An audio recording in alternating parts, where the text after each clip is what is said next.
Hello and welcome everyone to this month's Living with Parkinson's Meetup. I'm Chris Kruger, Program Manager for the Educational Content at the Davis Phinney Foundation. And I was diagnosed with Parkinson's in 2020. And I guess I had symptoms. I can say I lost my sense of smell in 2014. So it's been a while before that I had symptoms of Parkinson's. I'm really excited to be here today. And I'll tell you more about why I'm excited in a little bit. So that being said, I'd just like to ask the panelists to give a quick introduction just to where they are, what their story is, and I don't have an opening question today, but maybe just give us a sense of how you've been doing these past couple of weeks and how things are going generally. And why don't we just start with Kat? Hi all, happy October. This is my favorite time of the year. I'm calling in or logging on from Estacada, Oregon. And I've had a good couple of weeks. I've been traveling a little bit and seeing family and went to a family wedding.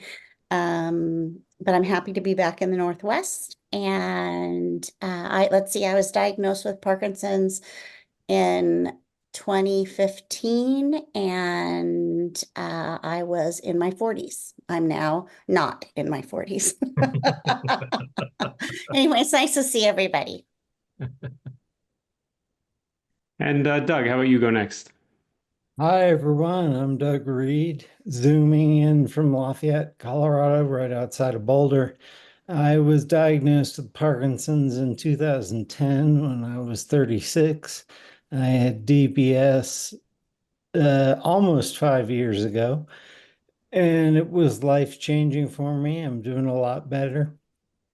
And the past couple of weeks have been kind of up and down for me. I have to have another surgery to fix a hammer toe, which is coming up next Friday. But hopefully it will be my last surgery for a while. Yeah, I hope so too, Doug. You've had a hard run of form with that with surgeries lately. I hope you're done with it for a while after this one. Yeah, it'll be 7 in the past 2 years. Oh, man. Yeah, that's so hard, and I feel for you. Brian, you're up. How you doing? Hi, I'm doing well. I'm in Southern California right now visiting John and Edna Ball, who, if you've heard of John, he's the king of the proof that the more we move, the better we live. He's had Parkinson's since he was in his 30s. He just turned 80, and he stopped running marathons just 2 years ago. He ran over 25 of them. So anyway, I'm visiting he and Edna, and I'm originally from Kent. I can talk. Carson City, Nevada. And I've had Parkinson's for 14 years now.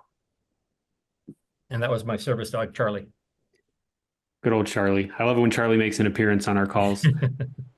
Karen, where you at? How you doing? Hi, I'm very good. I want to know why your service dog can't read, Brian. My non-service dog can read. No, I'm kidding. I live in St. Misspelled Louis. my first name. I can Yeah. read. Mine speaks sign language. Yeah, no, I am in St. Louis, Missouri. I am doing well. I'm really happy to be here with this group and with our community. I was diagnosed with Parkinson's when I was 47. I'm like Kat, no longer 47. No, I was diagnosed in 2018, I believe.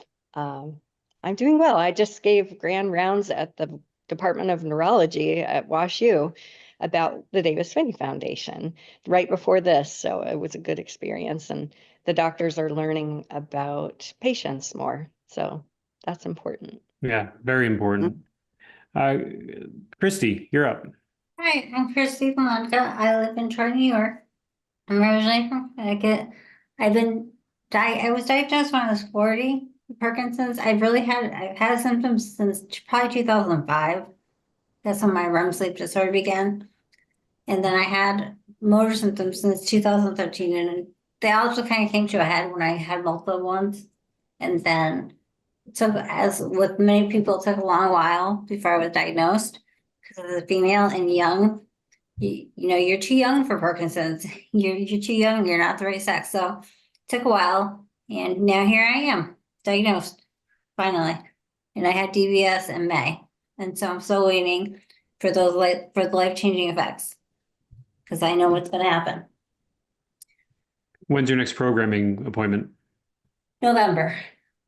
Coming up soon enough. Well, maybe not soon enough, but it's coming up. Right. Thanks, Christy. Shan, how about you? Let us know how you're doing, where you're calling in from today. I am getting over pause for dramatic effect. I am getting over a 2-week-long sickness that was brought home by my 3-year-old who just started pre-K. So I'm going to try to maintain my voice. I'm feeling great compared to how I have been, but I am struggling a little bit there. I'm Shan. I was diagnosed early last year when I was 36. And I am in Idaho Falls, Idaho. Thanks, Shan. Glad you're feeling a little better. And Larry, nice to see you. How you doing? Yeah, good. Hi, everybody. Good to see you all. I'm Larry Linton. I live in Toronto, and I've been living with Parkinson's disease for about 12 years. It was my birthday yesterday, so I'm turned 61. So thank you. Happy birthday. Thank you. Thank you very much. Living well with it. I'm happy to share some of my milestones from my 60th to my 61st birthday. But good to see everybody. So I want to just also say that I'm really glad Larry survived, because if anybody watched our Live Well Today webinar yesterday, I did end up singing Larry happy birthday yesterday, and he survived it. So I'm really pleased that worked out for him. It wasn't a guarantee. Amber, how you doing? Good. Had a hectic morning and was having technical difficulties, so I was running late, which I hate. But I'm Amber. I was diagnosed with Parkinson's in 2018 when I was 35. I got DBS in 2020, like peak COVID. And I am in El Paso, Texas. I think I covered all the... Nailed it. And happy birthday, Larry. So I want to add one little member of the team here. Sia, my colleague Sia, is in the chat, and he'll be there to help you. If you have any technical issues, feel free to throw them in the chat, and Sia can help you try to solve them, and he'll be sending some links out as we talk today. So thanks for being here, Sia, for helping us out. So I had a busy morning too, and I said at the start that there was some exciting news that I wanted to share. And I think maybe some of you might have heard it already, but there's a couple pieces of news that came out today. The first is maybe a little bit of a bummer.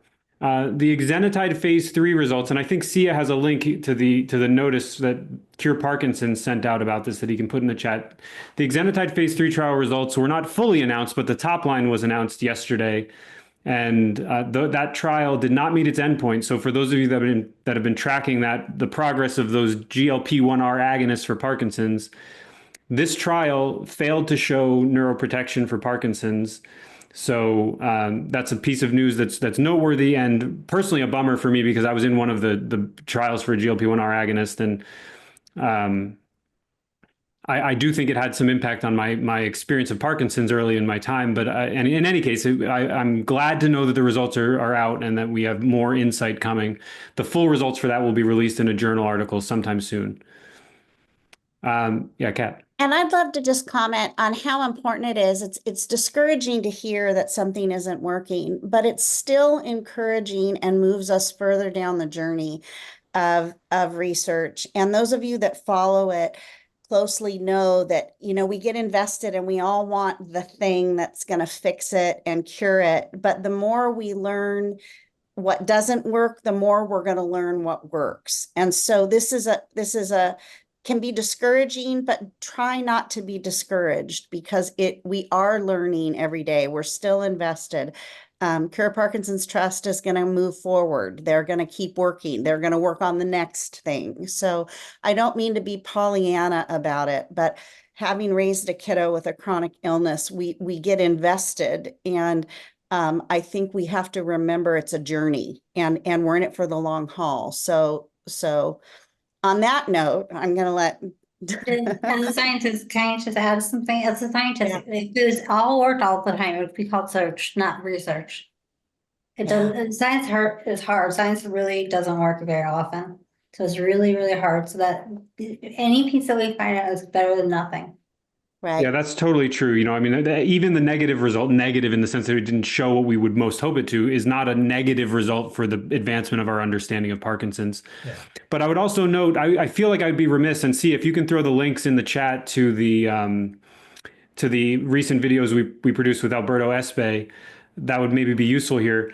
I think there are some other perspectives about this, that maybe this medication may actually show some signs of benefit for certain groups of people, and the reason it didn't show it in the whole group of people is that there may not be the people who would most respond. It could be the case that the people in the study may not have been the people who'd be best suited to benefit from this treatment, and that there could be subtypes of Parkinson's that we don't understand yet.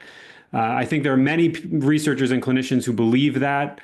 And I think that most of the people on this call would probably agree that our experiences of Parkinson's are pretty distinct from each other, even though there are some common threads.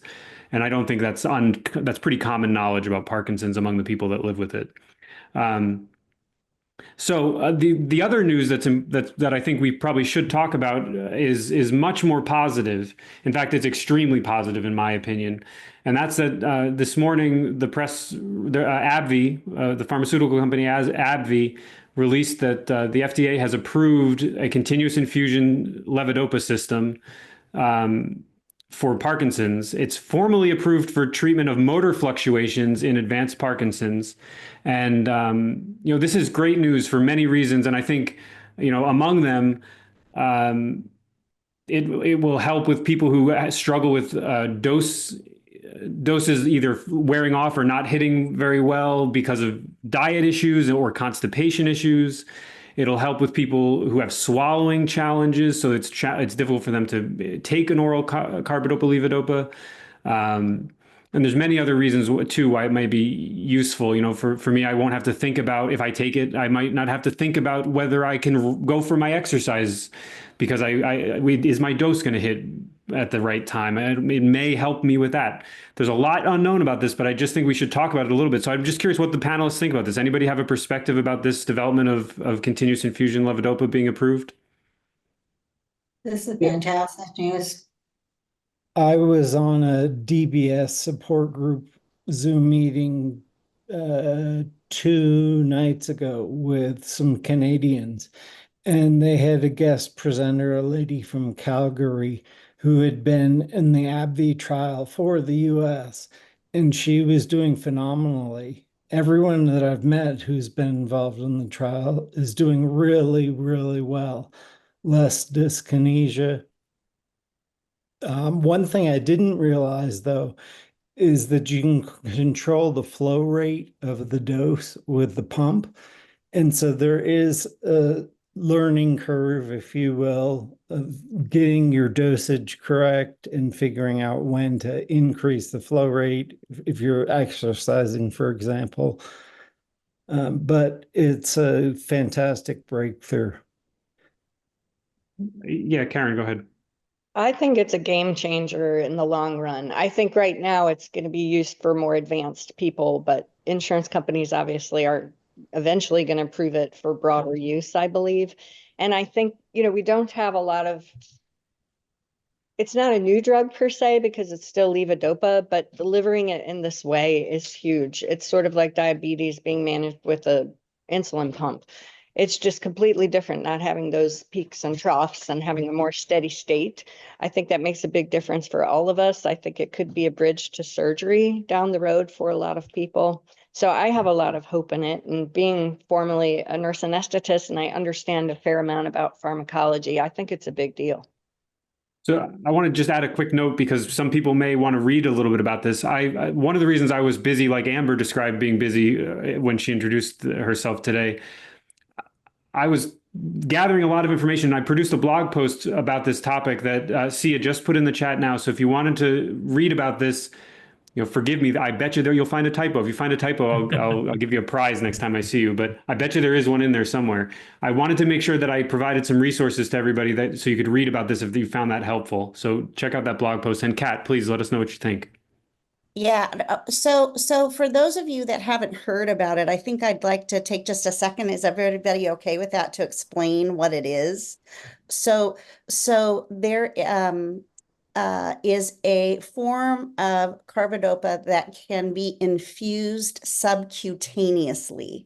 And it's administered through a continuous infusion in a small pump. It looks like a pager. It's usually worn on a belt loop. It's very, very similar to a continuous infusion of insulin that type 1 diabetics can use to manage their blood sugar. I happen to know a lot about that because I raised a child with type 1 diabetes who used an insulin pump for many years. And typically the settings on these pumps allow you to infuse a basal rate, so kind of a continuous rate, and you can get an infusion every like 15 minutes. A small amount is kept going in the system. And then you can add boluses. For insulin, it matters when you eat, but for folks with Parkinson's, it may mean that you add more when you're going to exercise. Maybe you use a little less when you're sleeping. Maybe you need a little more when you're sleeping. When is your dystonia happening? So I think we're going to be learning a lot more about it. It does mean that you wear a device, and it's a small plastic catheter that's inserted subcutaneously.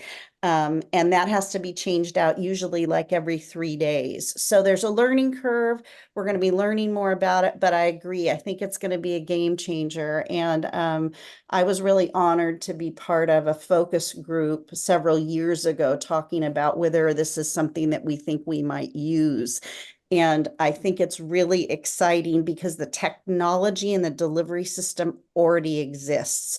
We're just adapting it and adapting the medicine for how we're going to live with Parkinson's. So anyway, that's my quick summary. I hope that answers some questions. That helps a lot. So another thing to say about that relates to what you just said, Kat, is that this is a particularly cool couple of months with regard to Parkinson's treatments, because there's also the recent development of or approval of a new form of Rytary. That's not the right way to say this, but it's a new extended release formulation from Amneal called Crexont that adds another tool to the toolbox. And, that these things could potentially be used in tandem and provide some interesting opportunities if you didn't like to wear it when you slept, the continuous device, maybe you take an extended release to help you sleep. Anyway, there's a lot of opportunities here that may be interesting. And there's so many new treatments coming out that or that are in the pipeline, and 2 that just came out. And so good news on that front. And I'd like anybody else that has something to add to this to please go ahead and do so. I think it creates a dilemma now for at least young onset people if they want the subcutaneous pump or if they want DBS. I don't know what I would have done if 5 years ago when I decided to get DBS, if the subcutaneous pump had been available, I may have gone that route. There's no reason why we can't use it both together. It's true. Yeah, that'll be interesting to see. I was thinking when we were in Spain last year and they were talking a lot about the watches coming out that'll monitor our symptoms, I was thinking this pump and that watch would be like a great set of tools for our MDSs to have, because they'll get much more information than we can share with them anecdotally. And that's what's happening with diabetes management now with these continuous glucose monitors that are super tiny. Our son had one of the old ones because he had some complications with seizures, and they were massive. They were like carrying around a laptop almost. And now they're super tiny. So over time, there's ways that those electronically give each other some feedback, and it doesn't always involve having to test blood sugar on fingers. So I think that it is exciting. I think it can be a game changer. It's adding another tool, like what Doug was asking, to our toolbox. The more tools that we have available, the more we can customize our care to our needs and what our symptoms are. And I think it's never going to hurt us to have more choices. So Exactly. So on that second. note, I wanted to add too that I had an opportunity this morning to talk with some people from AbbVie. And I think that this may be accessible in some of the journal articles, but I asked them because I couldn't find it easily what the size of the device was. So I can give you an estimate of what the size is. It's not it's not like a Bible on your hip, right? It's fairly small. I believe they said it's like 6.5 3 by 3, and it's like 1.2 inches deep or something like that. So it's not very thick, and it's kind of like 2 cell phones stacked together, maybe. So it's fairly small. Yeah, it's about like that, maybe a little thicker than that. But so it's not tiny, but it's not gigantic either. But does it have polka dots? I hope so. I suspect there'll be some bag options, maybe like a way to cover it or something. I don't know, but let's call AbbVie. Can we add somebody from AbbVie to this call right now? I know Sawyer wore his in like a fanny pack. So he wore his, his glucose sensor in his pack with him. So, So one other thing I think we should talk about is, Doug raised an interesting question. What would Doug have done? And Doug's saying, oh, I'm not sure what I would have done. It's a hard question. I don't know what I would do either if I had to make a choice between those two. But one thing to think about here is that just because this is available doesn't mean that it's something you need to pursue. If you're doing okay with your current treatment, it's not unreasonable to stay with that. And also, it's worth noting that every medication, when it comes out, there's a likelihood of adverse events coming up that maybe didn't appear in the trials that do appear once a ton more people start taking them. The trials are fairly small, only a couple hundred people. So, there's a possibility that some side effects come up. So I just wonder what the panelists think about caution. I think that there's kind of an undertone that is the same for all of the topics we've talked about so far, which is that every one of us is so unique that I think it would depend on my circumstances. I had this conversation recently with DBS versus focused ultrasound, that's gaining a lot of traction, right? But I think depending on who you are and what your situation is and what your symptoms are, one of those might not just magically be a better option. So I think for me personally, it's something you'd have to weigh really carefully with, where am I? Is what I'm doing working? There's the whole medication effectiveness window with BBS considerations. So how long have you already been waiting? How well does the medication work when you're on? There's so many factors that I think it's a good time to remind everyone that this is one of those things where the underlying theme of all of this is that adage that we keep saying, that whole, if you've met one person with Parkinson's, you have that one person with Parkinson's. That's just the truth. I think it depends heavily on your unique circumstances. Yeah. yeah. Yeah. And I hate to chime in, and I'm going to be quiet, I promise. But I love to encourage people to think about before they're jumping into something, thinking about what are the benefits to me. What are the alternatives, right? So just now we came up with, a pump, oral medicine, focused ultrasound, DBS. And then what are the risks, the benefits, the alternatives, and the risks? And I think part of it for me, part of why I'm excited is I know the technology because I have used it with our son, and it's a subcutaneous, it's not completely external, right? But it's small and it goes, it can go in the belly usually, or in the arm or in the leg, but it's not inside my brain. And so for me, those risks feel maybe a little bit less scary to start with. And maybe there's a progression of what I would try next then. Everybody's different though. And I think something else that we need to remember is it's going to take time. Yes, it was approved, but it doesn't necessarily mean that tomorrow we can make an appointment and go get it from our providers. So I think that there's going to be this rollout. But I think it's smart to start thinking about those things because with any luck, we're going to have 4 or 5 more options here soon. Well, yeah, and to add on to that, Kat, I go to a big university practice for my movement disorder doctor, and the way they kind of do things, first of all, I mean, if it's approved, it takes a while to roll onto shelves because insurance companies aren't instantly going to be paying for this drug. So that may take some time. And then I know at my practice, they kind of watch and wait and see. They're not the first to jump on the bandwagon with everything. They might for their more severe patients, but that could take a year to orient their practitioners and start their clinic and get that going. But also a comment on, you were asking, Chris, about what we feel about things being right for us or not. I have some concerns personally. I'm allergic to a lot of adhesives. And, you know, I wonder, 20% of people that were in the trial had skin site reactions that could eventually lead to serious inflammation, like cellulitis or sort of inflammation, infection of the skin. And, you know, I think it depends how mobile you are, how able you are to put the patch on, how able you are to monitor the site and rotate it. And do you have the resources to use clean materials and that kind of thing? Not everybody has the same abilities and resources, or partnership for that matter, if you live alone, for example.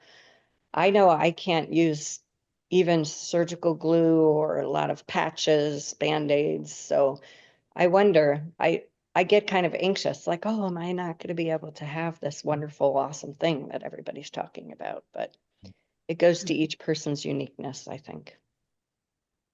Indeed. I'm actually completely with Karen on that.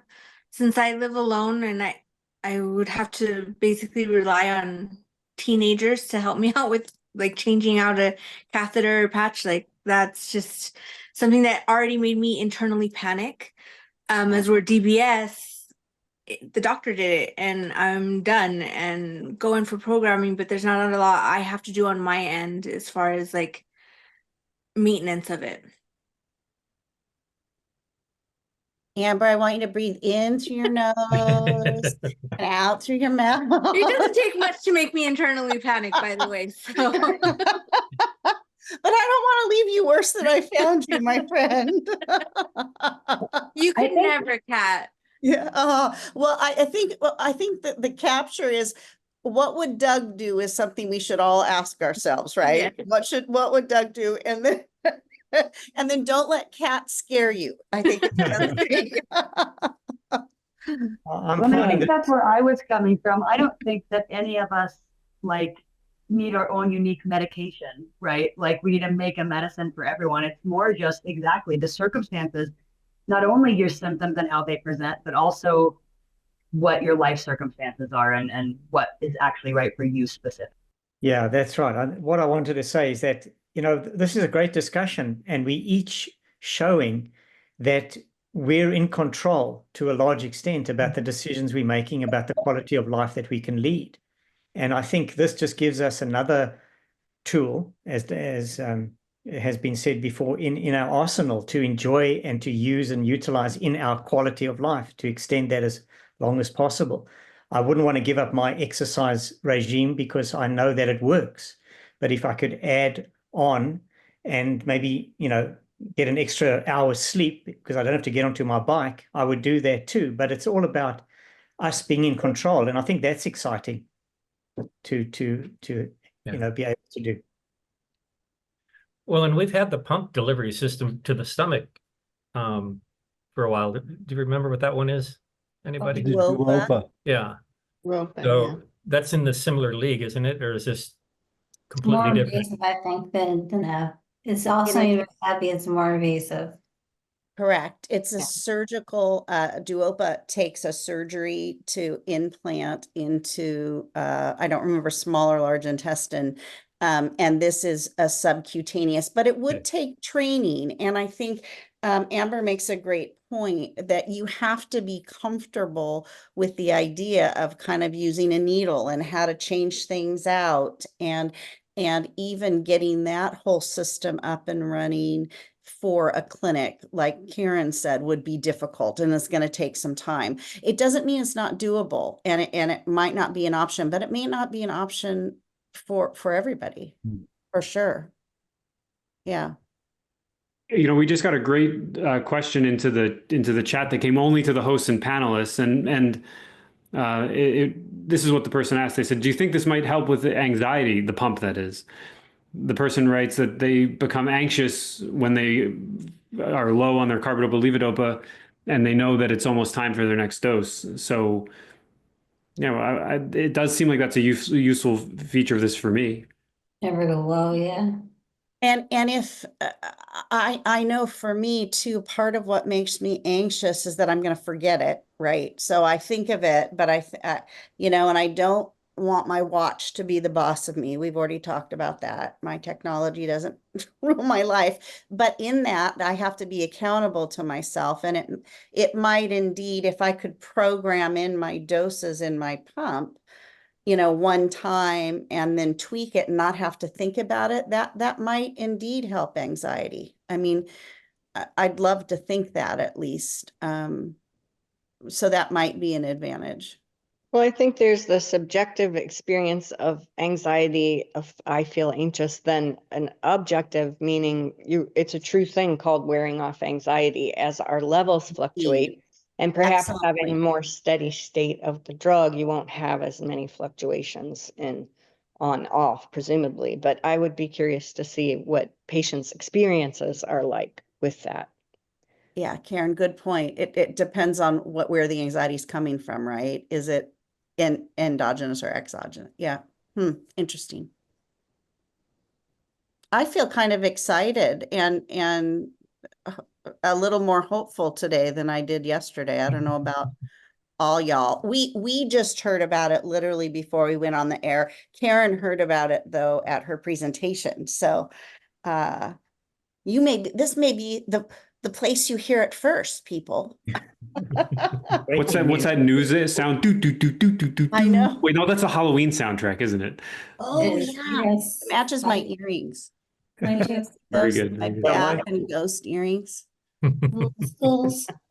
The question I wanted to ask the panelists is, or the topic I'd like to bring up and see what the panelists think about anyway, is as I said, this new formulation is approved to treat motor fluctuations in advanced Parkinson's. But there isn't really a consensus definition of what advanced Parkinson's means. And so related to this anxiety question, I just wonder, how do you feel about that? If you think, oh, I have to do something for advanced Parkinson's, what does that mean to you? Is that hard to accept? Should it be? Should it not be? What do you think? Off the top of my head, I'd say I don't think I'd want to put the thought of advanced Parkinson's into my head.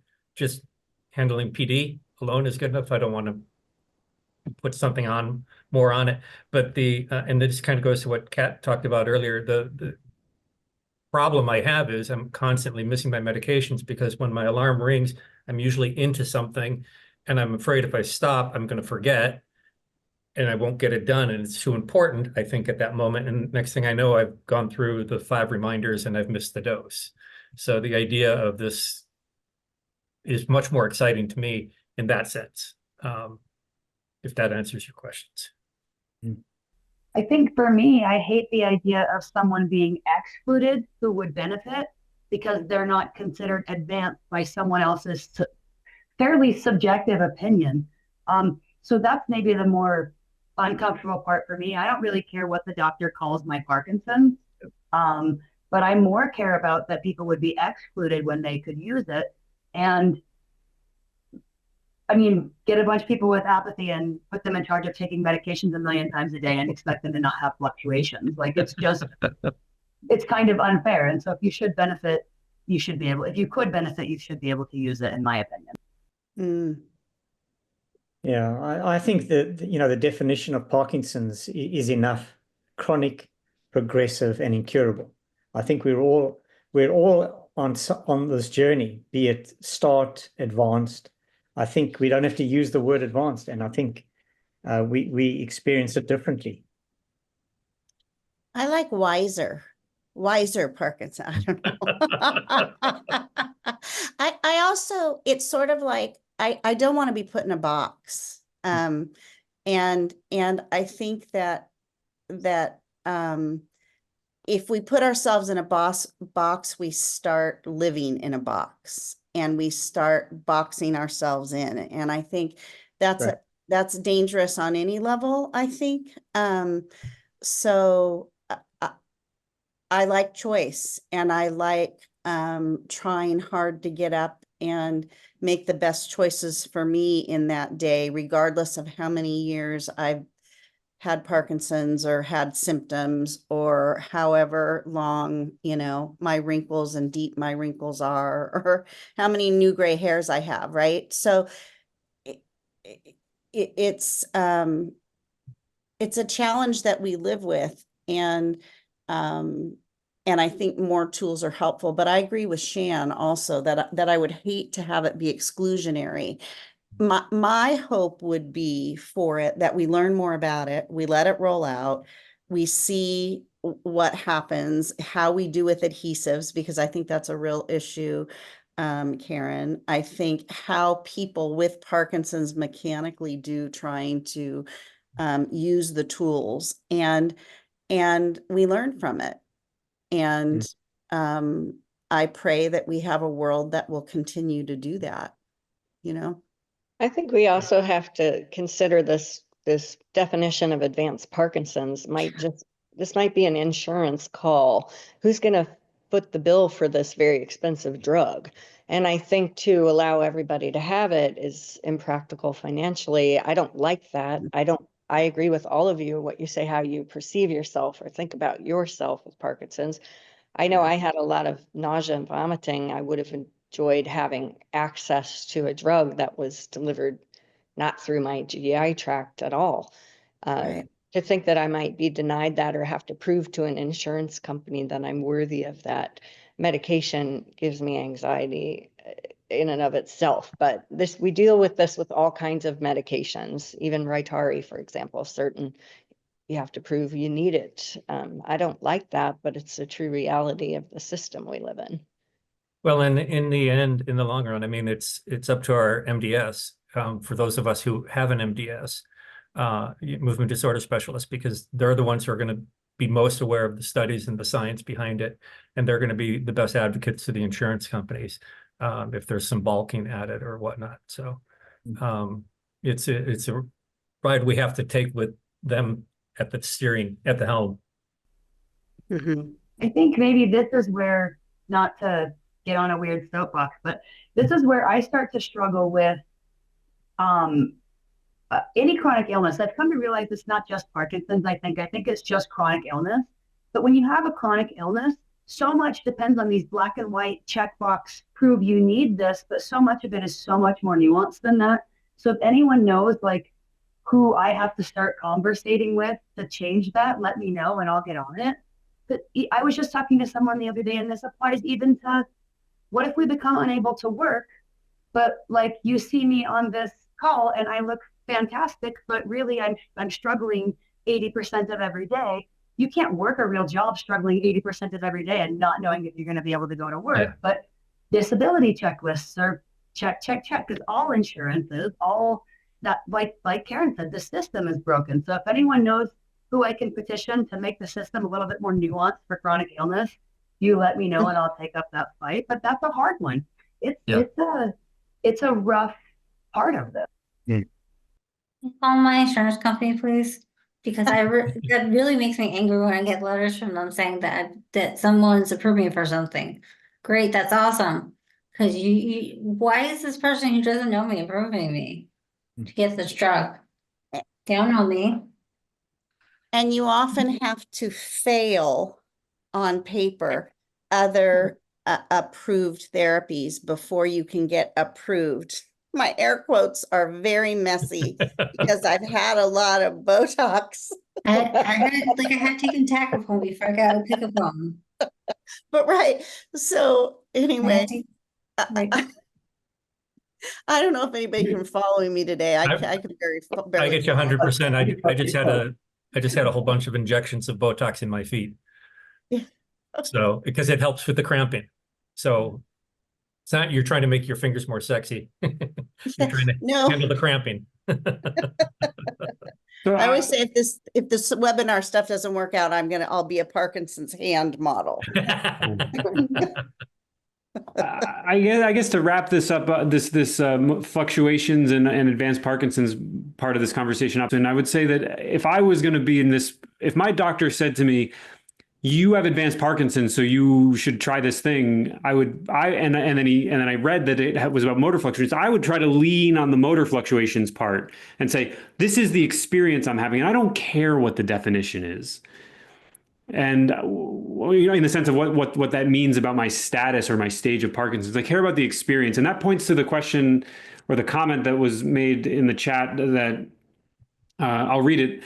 The person wrote, "I feel that I need to be informed about the advancement of Parkinson's," I assume is what the person meant, "and be in charge of those issues. I've had 2 friends with Parkinson's that have passed away recently, and it might have been avoided if someone had been more knowledgeable about the issues they were facing." And so I just wanted to acknowledge that it's true. That experience is real. And it's an educational problem that stretches beyond the ability of people with Parkinson's. But I would just note that there are people working on this. There's a trial that is being run by Benzie Kluger out of the University of Rochester called COPE PD, which is part of the goal of that trial or that study is to educate community neurologists about palliative care, which is just to say whole person resources for treating people living with Parkinson's and other conditions that are neurologically degenerative. So, people are working on this, and I think the more we talk about it, the more people will know about it. But I think that it has to be a sort of community effort, and it's not just people with Parkinson's that can work on it. So, yeah, Kat, go ahead. And I think, Shan, I love your offer, friend, because our system is broken, and many systems, healthcare systems around the world aren't working very efficiently right now. We've got provider shortages, we've got nursing shortages, and it's multifactorial, multi-layered. And I think you're absolutely right on that this is not a unique issue to Parkinson's. But I think we need to continue to have conversations. We need to continue to ask for to get our needs met when we go to our providers, whether they're family doctors, whether they're neurologists, whether they're movement disorder specialists. We need to speak loudly and firmly about what our needs are. And if our needs are not getting met, we need to continue to speak loudly and firmly to everybody that will listen. And I think that what happens is we get complacent because it's exhausting to ask for help. And I think it's exhausting for many providers to not have more tools to help us, but it doesn't mean we should stop asking. And I think it's flipping the switch a little bit, saying that we've got to advocate for ourselves. I wish we didn't have to. I wish we lived in a system that was compassionate and reaching out to us, that asked us, what can we do to help you? That's not the system we live in. And so speaking up, speaking for those that can't be heard, coming to the webinars, asking the questions for those that went before us, I think it's important. And yeah, that's my soapbox, Shan. Well, and Don't get me started. to chime in on that, it also might mean your MDS isn't the right one for you. I've had that happen. I drove 4 hours for the MDS because in Carson City, we don't have any. 4 hours to one, and he had just joined the team, and I saw right away he wasn't going to work. And so I drove an extra half hour further up to San Francisco and got the one I needed. So, you got to be a judge on, is your team kind of following you, and do you need to change it a little bit? I had a similar experience, but even the best MDS, if we go right back to that, it's so nuanced. Even the best MDS can't know it all. And fortunately, there's a big push right now in the healthcare, the patient-led healthcare space. A lot of organizations coming out with really cool offerings on helping you advocate for yourself and find solutions and work with your doctors, not against them, not to force them, but to work with them in a really meaningful way. And I think you're going to see more solutions coming out for patients and for providers in that space. That's awesome. That's great. Glad you're on top of that. So we've got about 10 minutes left. Why don't we share some quick little pieces of advice that we've gained from folks in the past? And I'm going to share one piece of advice from our friend Heather, Heather Kennedy, who I asked if she wanted me to share what she would say to this question, and she said, I'm just going to make sure I get this right because I want to honor what she said. She said, what she's learned from other people is that just like us, everyone is suffering in just like us. That's to say, just like those of us with Parkinson's, everyone is suffering in ways we cannot necessarily easily see. And so, I think it's just about, I think the message there is about kindness, and that's what Heather would have added to this conversation. And on that front, I would note that my piece of advice is something I learned from Heather early. It was the first conversation I ever had with Heather, which was a couple years ago. And Heather said, you sound like you're doing, she said, basically, you sound like you're doing pretty well, but just be ready for some surprises because you think you know what might happen, but you're going to be surprised. And well, I'll be damned. She's been right. I've been surprised almost every single day. Okay. And, but hearing that from somebody who has more experience was very helpful to me early on. So I'd like to hear whatever other people on the panel have to say as the advice they've received that was made an impact on their life and helped them. Well, I'll chime in. This may not be a popular one. I heard from a friend that dealing with being off and learning to tolerate those off moments is really important because we chase this constant wanting to be on all the time and be free of Parkinson's for even a period of time, but we aren't. We aren't, and we never are going to be completely free. So the quality of your life, they said to me, is really directly proportional to being able to tolerate the times when you can't be free of this disease. And that's not so easy to do, but if you live, half your day with symptoms, then you have to make some kind of peace with that, or you're going to be miserable half your day. So, he actually practiced being off, kind of meditating when he's off and doing things to tolerate being off because it's going to happen. And I mean, I don't know. Is that depressing? Is that helpful? I'm not sure. That reminds me of something else I learned from somebody. They said, you know what I did? I practiced falling a lot when I was early in my time with Parkinson's because I figured I'm probably going to fall. And I said, I'll learn. I think what they did was they started doing a keto or something to become accustomed to falling. I don't know that I would recommend anybody do that, but I think it's the same sort of message, which is just to say, become comfortable with the things you're dealing with and try to practice them to be able to manage them better. I like that advice, Karen, personally.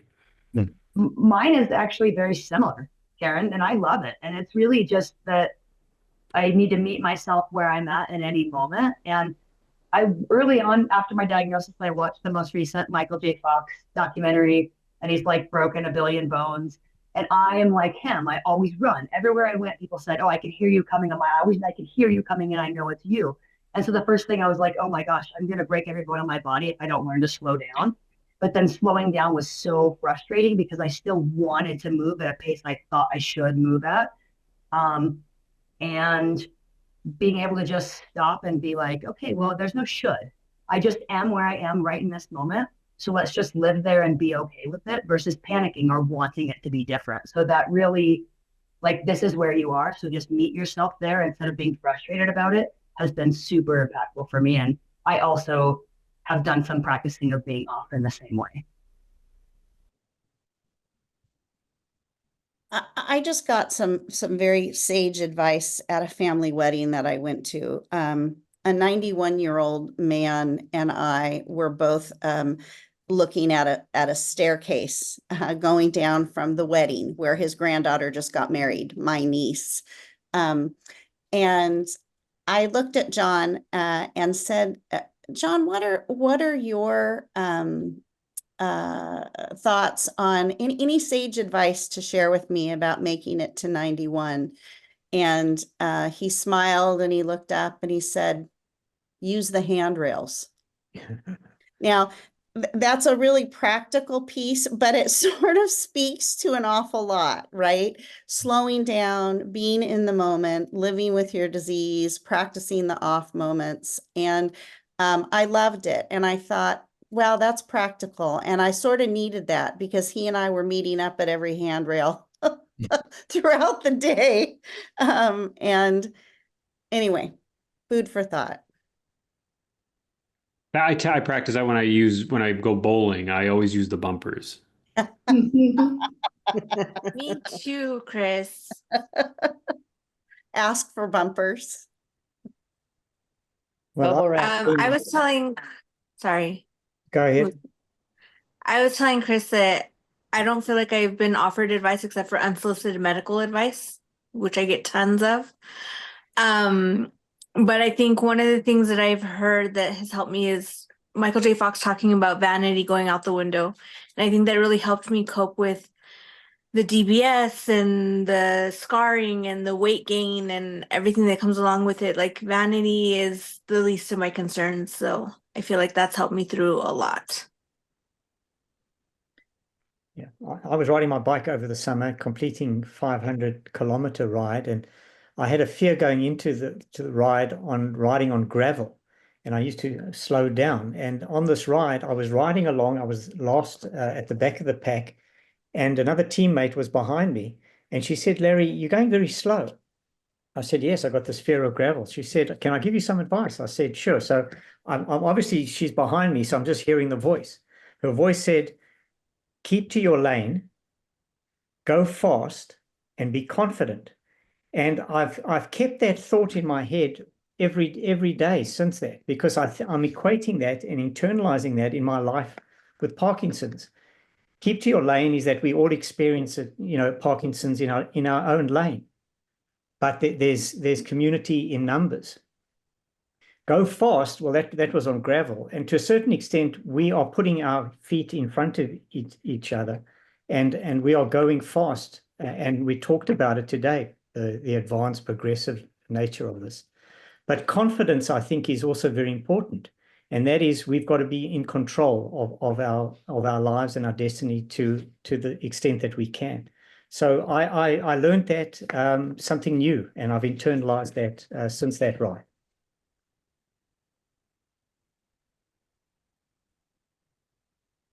Yeah, I like that little three-piece. There's like a little harmony in those pieces of advice. I like that. And confidence is important for me. I mean, it has to be reasonable confidence, but and one of the pieces of confidence that you have to have is the confidence to know when you need to slow down. Right. And trust yourself when that's true. Any other pieces of advice anybody wants to share? I think, Brian, you had something that you wanted to add. I think you emailed me about it. Oh, if you're speaking, you're muted, Brian. It was gonna go with the other part of our topic, but it was shared to me by Edna Ball. Sorry, having trouble with words. And she was telling me, because I had motility issues and had a lot of problems with constipation and whatnot. And she talked about the squatty potty. And the squatty potty is a thing that when you sit on it, it's like a stool for the toilet. But what it does is it gives you the squat position. And until plumbing came around 100 years ago, everybody squatted when they went to the bathroom. So we were naturally formed that way. So it helps with a lot of issues.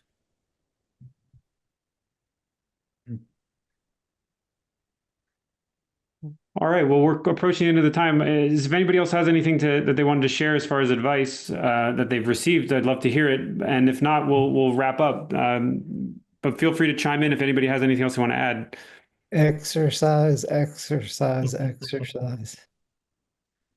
Helps with motor symptoms and non-motor symptoms. Mm-hmm.